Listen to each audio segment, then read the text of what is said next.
Јас сум Горан Спасов од село Муртино.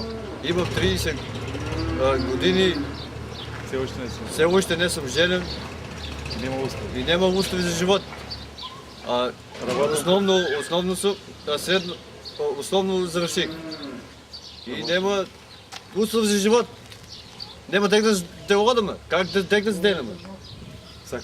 Сакаме нешто да се работи, да чинува. Нема крај и кулај. Не бива. Ако може некој да поможе, арно, фабрики, такви работи да се вработиме. Ако не, може да литаме негде. Јас сум Горан Спасов од село Муртино. Имам 30 години, невработен.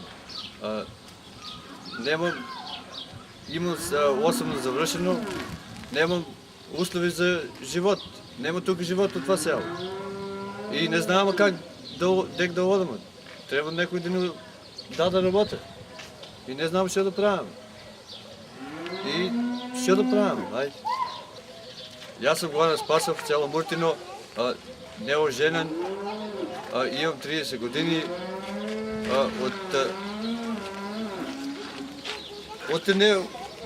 немам услови за живот, такво, нема невработеност. И толкова, од таа држава нема живот. Што да правим?